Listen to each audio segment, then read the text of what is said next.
بسم اللہ الرحمن الرحیم الصلاۃ والسلام علیکہ یا رسول اللہ۔ السلام علیکم بچوں، خوش رہیں، شاد رہیں، اللہ آپ کے علم میں برکت عطا کرے۔ امید ہے اس سے پہلے والا لیکچر آپ نے سنا ہوگا، سمجھا ہوگا اور یقیناً کچھ نہ کچھ سیکھا ہوگا۔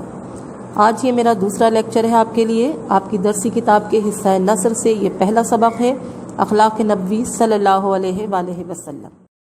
اس چیپٹر کے مصنف ہیں شبلی نعمانی۔ یہاں تھوڑا تعارف پہلے مصنف کا ہو جائے۔ نام محمد شبلی، شمس العلماء یعنی عالموں کا سورج خطاب ہے آپ کا۔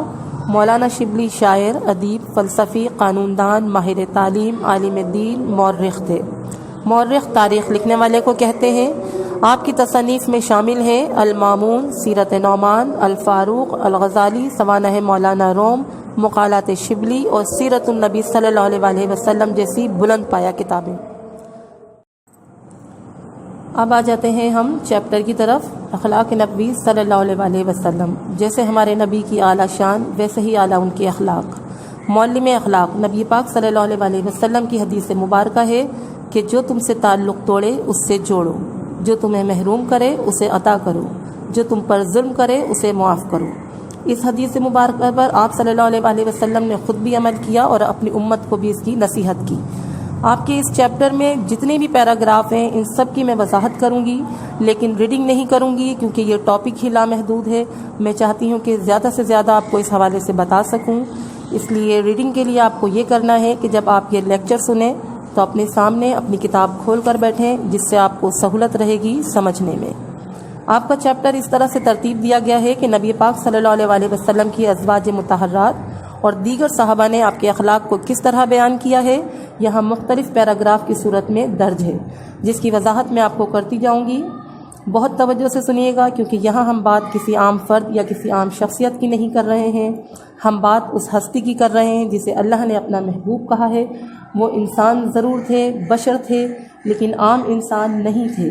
عام انسان ہوتے تو آپ کو معراج نصیب نہ ہوتی، جنت نہ دکھائی جاتی، دوزخ نہ دکھائی جاتی۔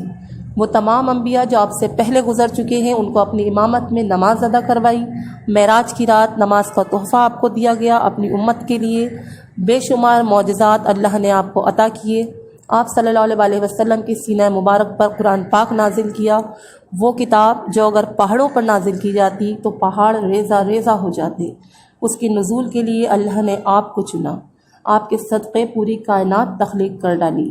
آپ کی ولادت کے بعد بی بی حلیمہ نے کبھی چراغ نہیں جلایا، آپ کے نور سے ہی گھر میں اجالا رہتا تھا۔ اور روز قیامت جب کوئی کسی کا نہیں ہوگا، حتیٰ کہ مائیں اپنے شیر خوار بچوں تک کو بھول جائیں گی، کوئی نبی بھی اپنی امت کی شفاعت نہیں کروا سکتا، یہ شخص بھی میرے اللہ نے اپنے محبوب کو عطا کیا، جنہوں نے دنیا میں بھی رو رو کر ہمیشہ اپنی امت کے لیے دعائیں کی اور آخرت میں بھی اپنی امت کو تنہا نہیں چھوڑیں گے۔ پیارے بچوں، درود و سلام بھیجتے رہا کریں، پڑھتے رہا کریں، یہ بہت معمولی تحفہ ہے ہمارے نبی کے لیے اپنی امت کا۔ تو اب دیکھیے پہلا پیراگراف جس میں حضرت خدیجۃ الکبریٰ نے نبی پاک صلی اللہ علیہ وآلہ وسلم کے اخلاق کے بارے میں کیا بیان کیا ہے۔ لیکن اس سے پہلے میں سمجھتی ہوں کہ آپ کو جاننا چاہیے حضرت خدیجہ کون تھیں۔ نبی پاک صلی اللہ علیہ وآلہ وسلم کی ازواج مطہرات مومنوں کی مائیں کہلاتی ہیں۔ تو جو ہمارے بچے ہیں ان کو ہمارے دین کے بارے میں، ہمارے اسلام کے بارے میں، ہمارے نبی کے بارے میں یہ بیسک معلومات لازمی ہونی چاہیے۔ تو جان لیتے ہیں کہ بی بی خدیجہ کے بارے میں تھوڑا پڑھ لیتے ہیں۔ یہاں نبی پاک صلی اللہ علیہ وآلہ وسلم کی 11 ازواج تھیں، یہ تمام نکاح اللہ کے حکم سے ہوئے، وحی کے ذریعے اللہ نے ہدایات دی۔ ام المومنین یعنی تمام مومنوں کی ماں حضرت خدیجۃ الکبریٰ، پہلی زوجہ، نام خدیجہ، لقب طاہرہ۔ آپ کی 555 عیسوی میں ولادت ہوئی۔ پاک باز اتنی کہ جس وقت عورتوں کے متعلق احکامات نازل نہیں ہوئے تھے، پردے کا حکم بھی جاری نہیں ہوا تھا، اس وقت بھی آپ مکمل پردہ فرماتی تھیں، کاروبار کرتی تھیں، تجارت کرتی تھیں، لیکن مردوں سے براہ راست رابطہ نہیں کرتی تھیں۔ آپ کی ایک خادمہ حضرت نفیسہ جو بعد میں مسلمان ہو گئی تھیں، ان کے ذریعے کاروباری معاملات طے کیے جاتے تھے۔ غلام میسرہ تجارتی سامان کو لانے لے جانے کا کام سر انجام دیتے تھے۔ آپ کو یہ شرف حاصل ہے کہ جب تک آپ نبی پاک صلی اللہ علیہ وآلہ وسلم کے نکاح میں رہیں، دوسرا نکاح آپ صلی اللہ علیہ وآلہ وسلم نے نہیں کیا۔ آپ کی زوجیت میں 25 سال کا عرصہ گزارا۔ نبی پاک صلی اللہ علیہ وآلہ وسلم کی 4 بیٹیوں اور 2 بیٹوں کی ماں ہونے کی آپ کو سعادت حاصل ہوئی۔ آپ کے اعلان نبوت کے 10ویں برس 20 رمضان المبارک ہجرت مدینہ سے 3 سال قبل 65 برس کی عمر میں آپ کا وصال ہوا۔ مکے کے قبرستان ہجون جنت المالا میں تدفین ہوئی۔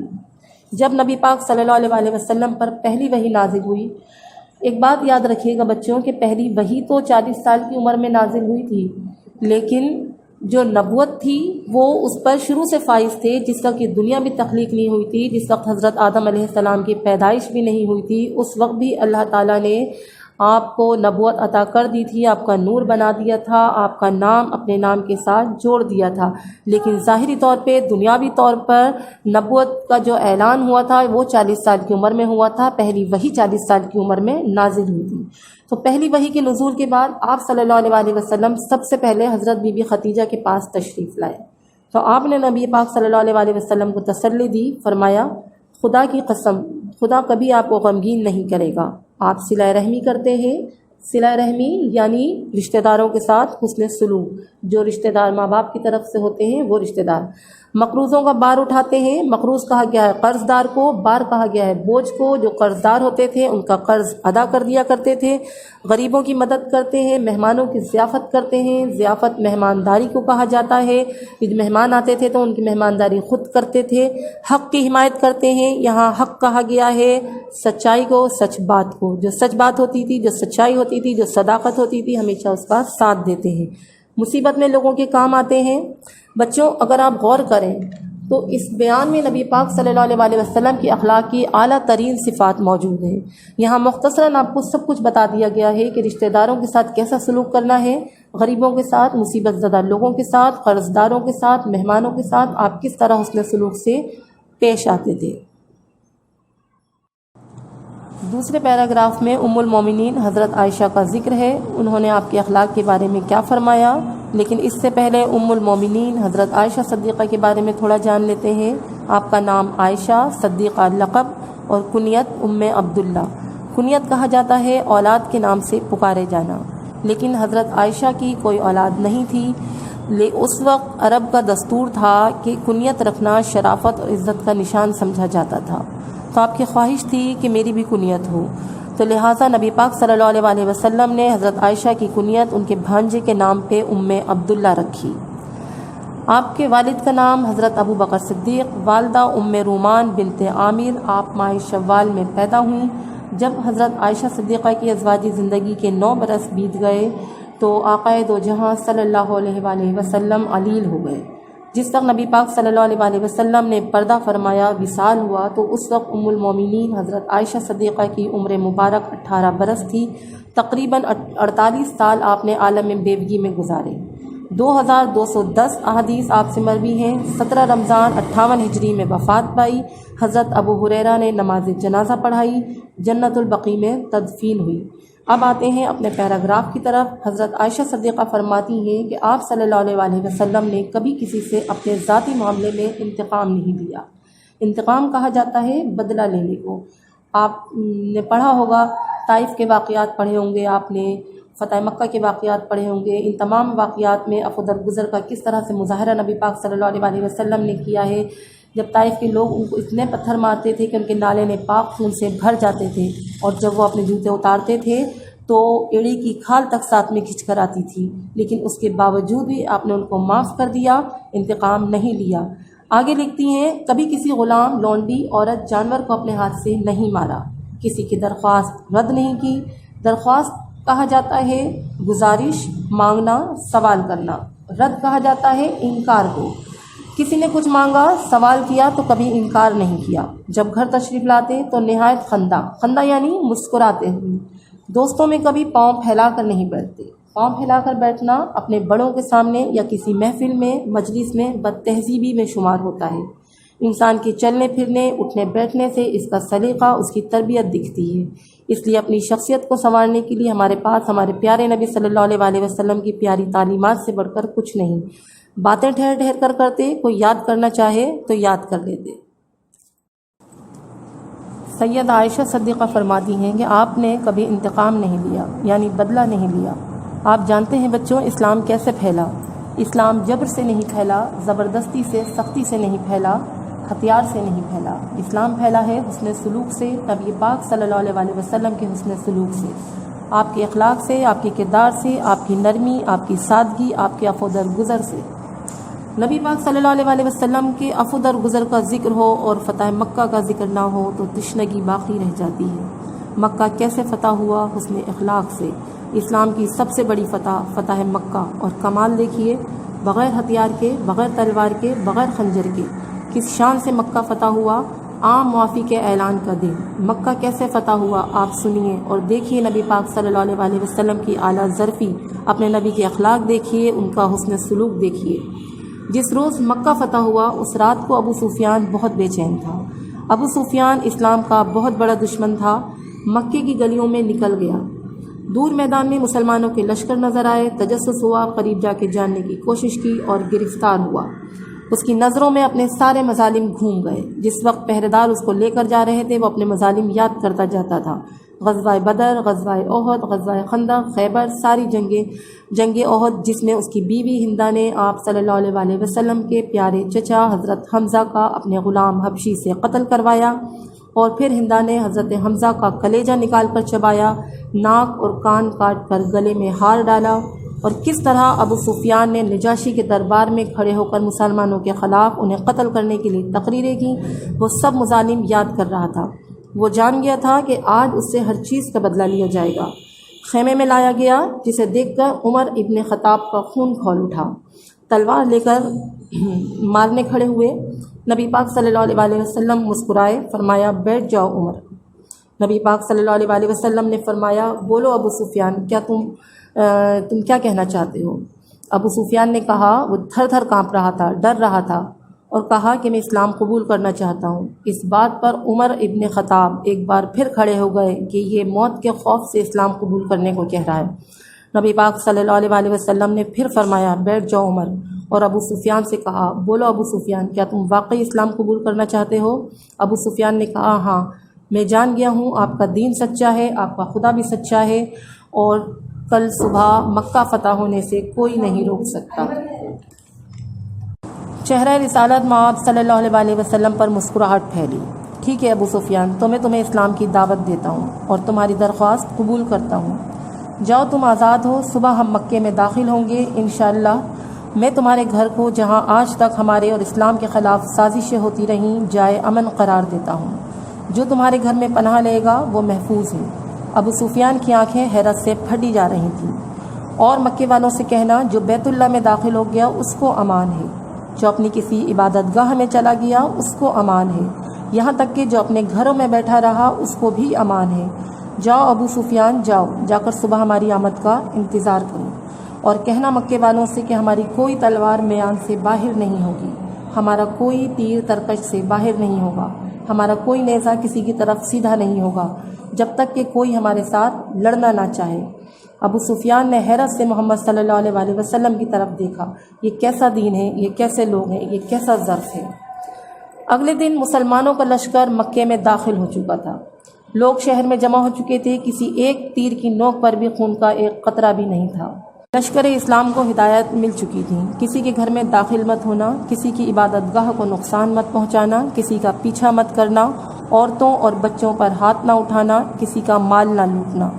حضرت بلال حبشی آگے آگے اعلان کرتے جا رہے تھے، رسول خدا صلی اللہ علیہ وسلم کی طرف سے آج تم سب کے لیے عام معافی کا اعلان ہے، کسی سے اس کے سابقہ اعمال کی باز پرست نہیں کی جائے گی۔ جو اسلام قبول کرنا چاہے وہ کر سکتا ہے، جو نہ کرنا چاہے وہ اپنے سابقہ دین پر رہ سکتا ہے۔